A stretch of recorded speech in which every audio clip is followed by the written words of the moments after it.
Hi everyone, John Cope here again from Cope Racing Transmissions, and today we're going to debut a build that I'm doing for a customer lives in Tucson, Arizona. Mark has a 1965 Ford F100 pickup truck, and the cool thing about this Ford is it's got a big black Chrysler in it.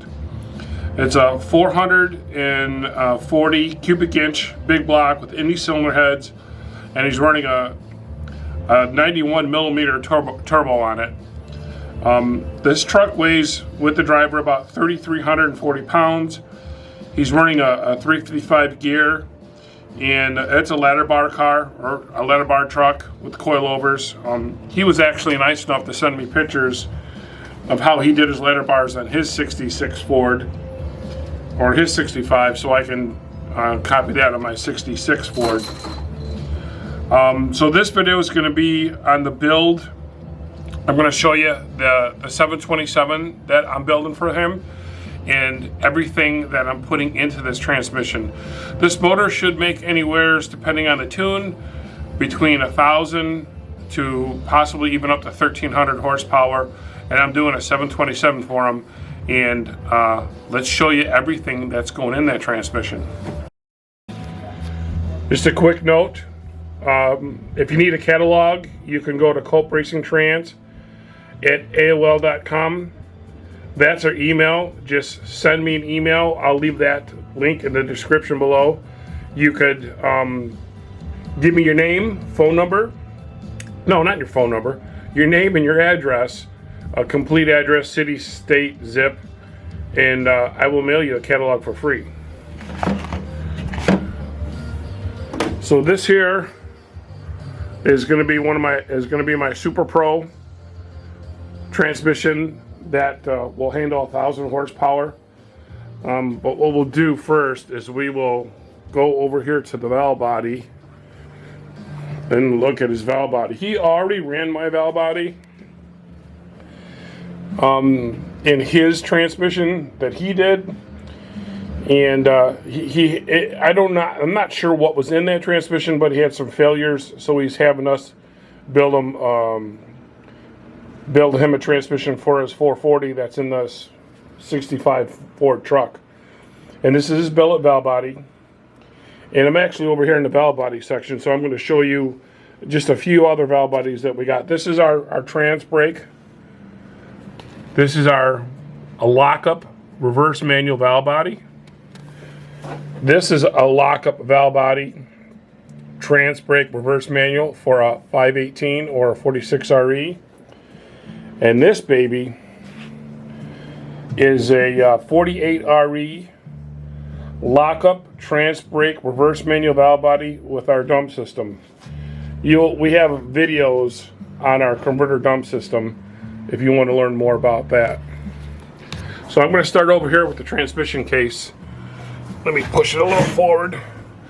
We notched the lower part of the bell housing so he could access the torque converter easier when it's in the car.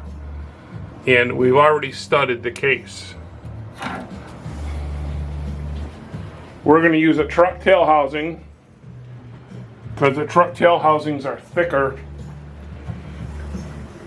And I already studded the case. I still got to put the bushings in it, or the bushing and the seal in it, but that's the tail housing.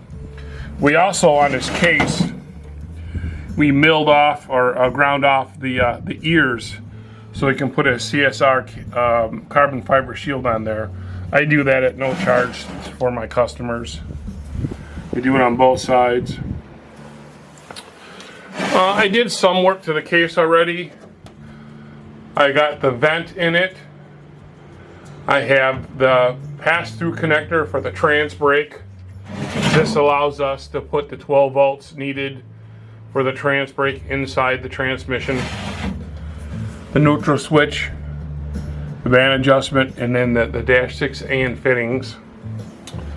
Let's see, where should we start? We'll start here with the pump. This 727 is going to have a set of these thick lug racing pump gears that are Teflon coated. You can just feel how slippery these things are. They're billet steel.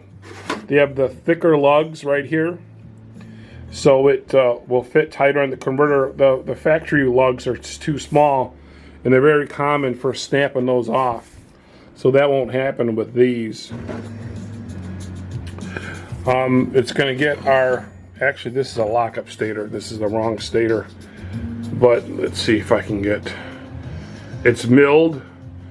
The feed passage is milled for third gear, even though this is a lockup one. So this is the wrong stator for this, but we'll use it for demonstration purposes. So that's the pump. It's going to have the big piston billet steel front drum that'll take the larger style piston. My new return springs, and it's going to take 15 springs. Then on top of the springs is going to be my billet spring retainer that'll go in there. And then the clutches we're going to use are Raybestos GPZs. I've had really good luck with those, and I really like them a lot. Then the rear drum, or I should say the rear input shaft. Why do I keep on saying stuff wrong? The input shaft and billet hub is going on this one, so it's going to have a hardened billet input shaft. And we're also installing a hardened billet output shaft. This is one piece. It doesn't have the hole for the governor, so you can't use the governor, and it also does not have the worm gear for a speedometer. So when you run these hardened shafts in your 727, you cannot run a speedometer. So here's the input shaft, the output shaft. This is the park gear that we're gonna put on there. It's gonna have a billet spacer that takes place of where normally the governor housing would bolt to.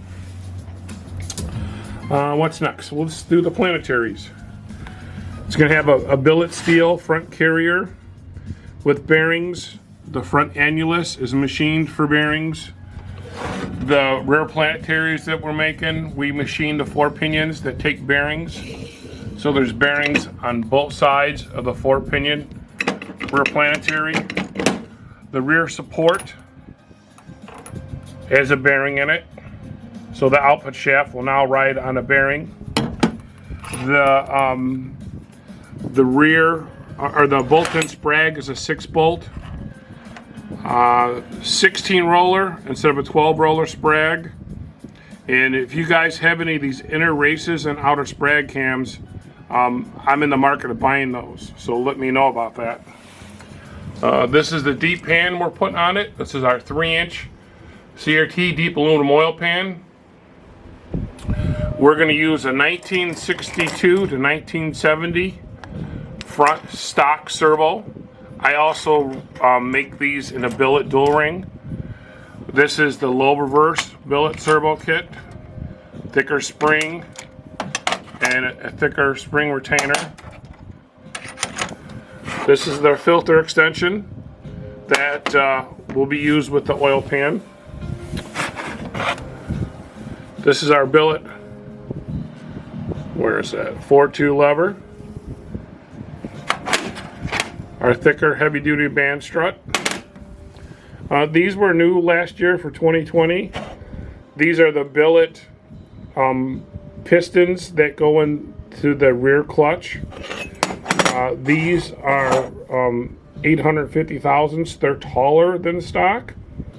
And what they do is they take up the clearance in the slop between the Bellevue spring and the piston, and that helps keep that Bellevue spring from bending backwards and the piston pushing through.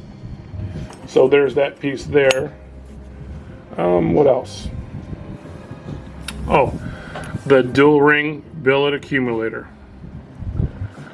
I'll go ahead and put this together and probably stop halfway through and show you some of the build process as soon as I get the right stator. I forgot to mention it's going to have red line bands front and rear. I got a couple of bushings that I need, a couple of the fiber washers I need.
Okay, got this transmission all done for Mark and his 65 Ford. And if you guys want any information on any of our 727s or 904s or our 46 REs or any parts that we have for the Chrysler line, we have this a paper catalog that you can get by email me, or you can go to our online store at culpracingtrans.com. I hope you guys enjoyed this video. If there's anything else you'd like to see, let us know in the comments. I always reply to everything. So you guys have a good day. Take it easy.